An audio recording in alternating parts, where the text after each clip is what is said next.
Hi, and welcome to another real-life story about someone who says he's met Jesus Christ. Now, whether or not you believe in God, what you're about to hear actually happened. Our next guest lives in a small town on the outskirts of Frankfurt, Germany. Eddie tells us about his Catholic upbringing, how he struggled in school, and about his life as a hippie in the early 1970s.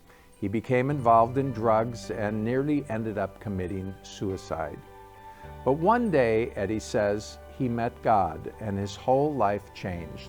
Now, some people might think Eddie was crazy for saying that he met God, but that certainly isn't the first time that a person's been called crazy for having claimed to have had an encounter with God or Jesus.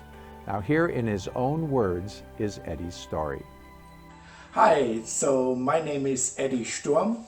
I'm German. I was born and raised in a German city called Gelsenkirchen, which is in the Ruhrgebiet, a very industrial city. I come from a Catholic family.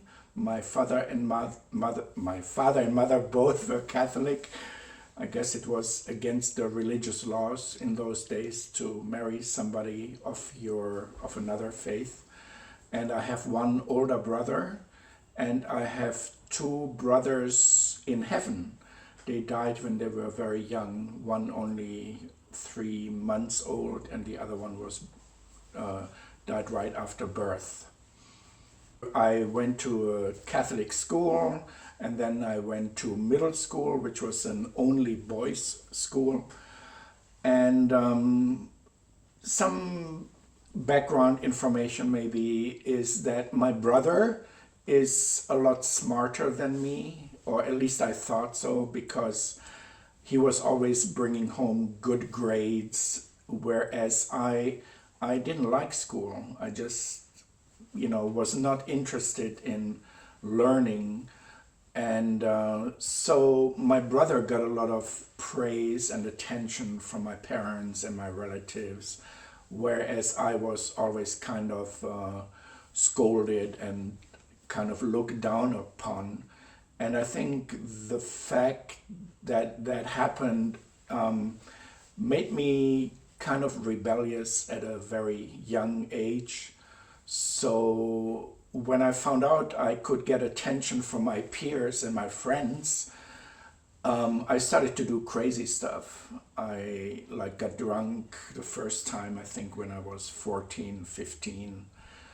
And I just started to develop this very rebellious personality. I let my hair grow long against the wishes of my family. Then as I became an older teen, like maybe 16, 17, I got into playing rock music with one of my friends. I got into smoking dope. And there was not a weekend where I wouldn't either be stoned or drunk. And at the same time, after my finishing high school, I did an apprenticeship. I learned to be a tool maker, something that I hated even more than school. I only got the job because my parents kind of forced me to do something. If I would look back there now and think what was my goal in life, I would just say I didn't really have a goal. I always wanted to make a movie and I wanted to record a LP. And I wanted to tell the world something about love and, at the same time as a teenager, the Vietnam War was going on at that time, and I got a lot of influence from the hippie culture of those days, that love was the answer. And so I felt like, I agreed with a lot of the philosophies that I got from the hippies. So like I said, I became an older teen, I got into the hippie culture. And then I was introduced to LSD. And my first LSD trip, this was like a key moment in my life. So we dropped LSD in the early afternoon, maybe around 1 or 2 o'clock. And I did it with 2 friends. And, you know, LSD, you have hallucinations. We were in good spirits. We saw these crazy things, you know, cars becoming smaller and bigger and people growing. And, you know, it was just like, wow, this is exciting, you know. And I was like really flipped out, you know. Okay, so I enjoyed the day being on drugs, and then I went home. And I went home by myself. And as I lived on the 4th story of an apartment building, I had a room there. My parents lived downstairs. And as I walked home, I began to hear these rather negative voices, like, who are you? Your life is not worth anything. You know, look at you, you're a failure. And I didn't know what to do. I didn't know you could hear voices. Like, they were almost audible voices. So I went to my room, and the voices became stronger. And they started to tell me to kill myself, to jump out the window. And I had no clue what to do. So I turned on my favorite music. You know, it was some German rock band. I turned on their music, and all I could hear were screams, like screams out of hell. I said, what is this? You know, and so I thought, what am I gonna do? You know, these voices go, jump out the window. So I looked in the mirror, and I didn't see my face. I saw faces of demons looking back at me. And I was like freaked out. And the voices said, go kill yourself. And I opened the window and I looked down. There were trees at the bottom of our apartment building. The trees were like, come, you know, so. And I was about to jump and end it all. I think I was 19 years old. And in the last second, like split second, the word God came to me. Not Jesus, not anything, just God. And I felt like, God help me, you know, God do something. And as soon as I tried to, I don't know if you can call it a prayer or a heart cry, but there was something that connected me to God in that moment. And suddenly I later learned it was like a horror trip. The horror trip just stopped. From 1 second to the next, I was in my normal mind. I looked in the mirror and I saw myself. The voices stopped, and I went down to, you know, I got down from the window and I went to see my friend. And I have to say that when I was, you know, as I grew up, when I was a little, I did have a childlike faith in God, you know, I guess from my Catholic upbringing. But as a teenager, I stopped praying. I stopped, you know, I mean, I went to church sometimes, but only to please my parents or to look at the pretty girls. No other reason whatsoever. And so after that experience, I knew there was a God. There was no question in my mind. You know, it's like you could say what you want. I stood at that window and God took away these voices and these horrible things that had kind of a hold on me. And so I started to search. I knew there was a God, but I didn't know who he is. You know, I didn't think you could meet that God that helped me in the Catholic Church, because Catholic Church was boring, was, you know, nothing interesting there. So I like consciously started a search for God. And I started to read. I thought, well, why not start with reading philosophy? So I borrowed books from the library, German philosophers, Kant and Hegel, and I looked at these books and I read a few pages. It was way above my head. Didn't understand anything, and and so I talked to some of my friends about it. About trying to find out if they had any answers, but nobody could really tell me where to go or where to find answers. Until one day, I was sitting home alone.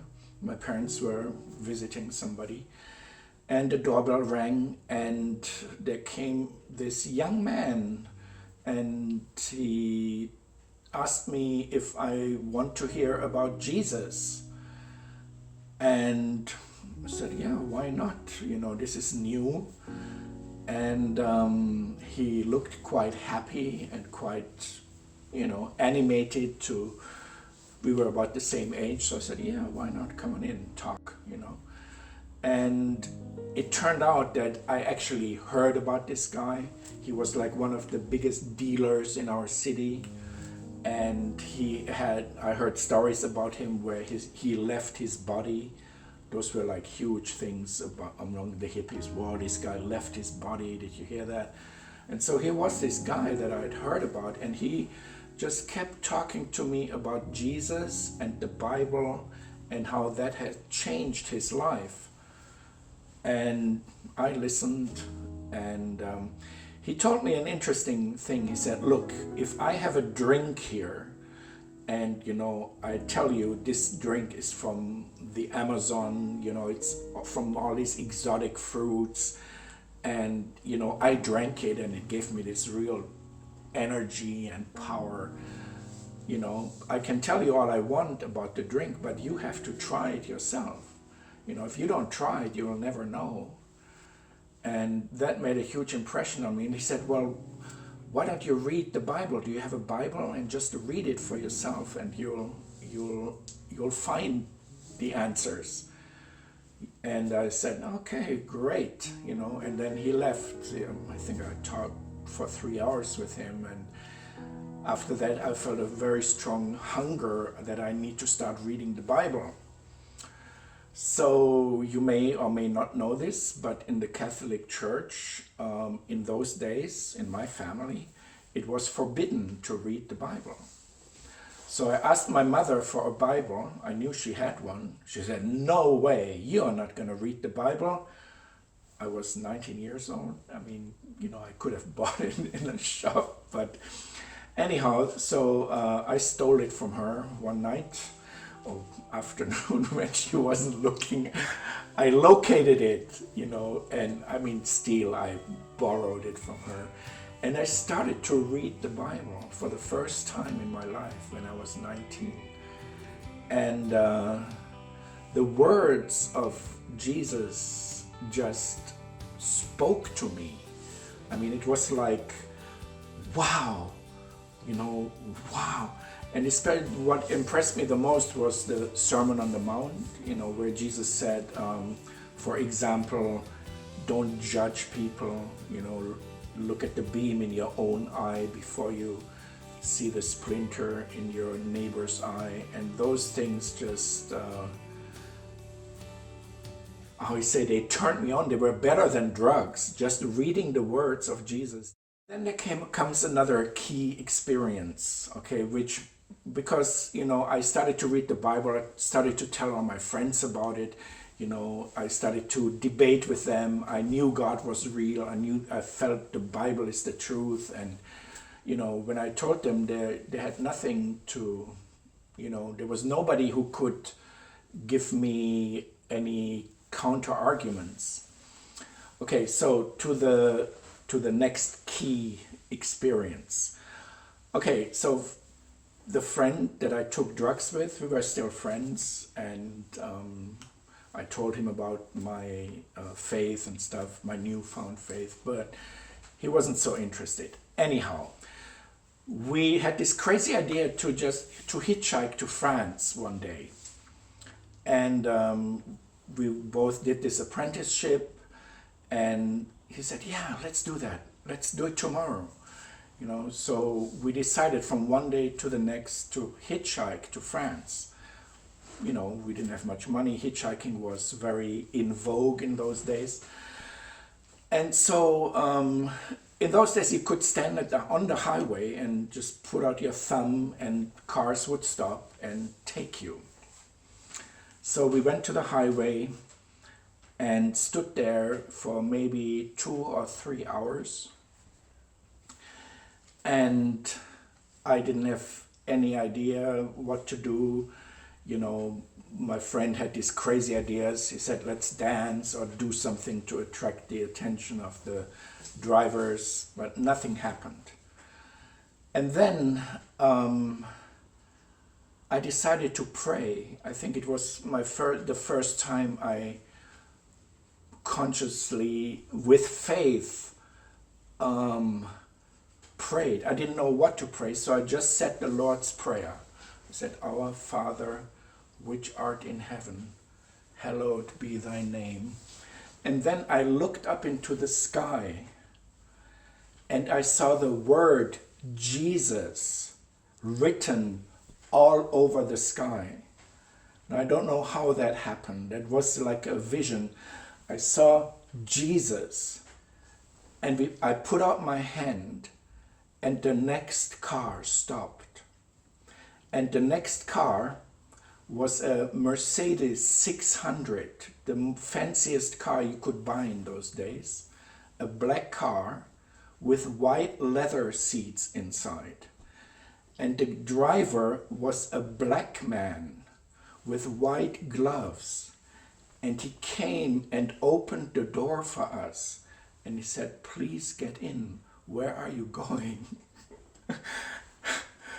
And we said we just wanted to go to the border to Belgium because we were still in Germany. So, and then he put on this heavenly music, this stereo, and I was just like flipped out and said, Jesus is real, Jesus is real. And then shortly after that, I got in touch with some other young Christians who were living, they told me, we actually live like Jesus' disciples. We live in communities, we share everything we have, and we go and preach the gospel during the day, we pray for people, we pray with people. We just want to share the good news with everybody. And so I met these people and I felt very inspired to go and join them. And they had a small community near my home in Essen. And so the way that happened, the way I met them is we had a party, and like an overnight party with the same friend that I went to France with.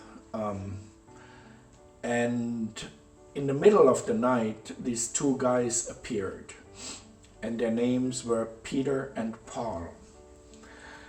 And, they started to talk to everybody about Jesus. And I was like, hey, whoa, you're doing what I want to do. I want to do something for Jesus. And so I was ready to just drop everything on the spot and go and live for Jesus. I didn't care about my future. I didn't care much about myself, really. I just wanted to share what I had been given, And so I told Peter and Paul, where do you live? Can I come with you? And they said, well, maybe you should go and talk to your parents first. I was still living with my parents, even though I was of legal age, and there was legally nothing they could have done that would have stopped me. So Okay, the next few sentences I want to say, not to make my parents look bad in any way. My parents are great. They were great. They did whatever they could for me. My dad is still alive. I'm actually taking care of him right now. He's 93. But when they heard that I wanted to follow Jesus and leave everything, their reaction was, in my opinion, less than desirable. Okay? My father said, I'm going to get the axe if you talk about this again. And my mother was going to call a psychiatrist. And so I had a struggle to kind of, to convince them that that's really what I wanted to do. So I didn't go with Peter and Paul, apparently, because I needed to work things out with my parents, which took a few months. And then finally, I decided to join that Christian community, these guys who were part of the Jesus movement of the 60s and 70s, I guess. And I've never looked back. I never regretted my decision to do that. I'm very happy about what I did. God used me in many ways to tell people about my experience with Him. I started to learn His Word and share His Word. He gave me a beautiful family. I have 5 children, and I've been in many countries. And so thank God for His love and His amazing dealings with us. Thanks for being with us today. If you have any comments or questions about what Eddie said in this program, well, please write to us. If you like what you see on our channel, thank you for subscribing. And if you have a personal story about meeting Jesus that you'd like to share with us that we could put on this channel, we'd love to hear from you.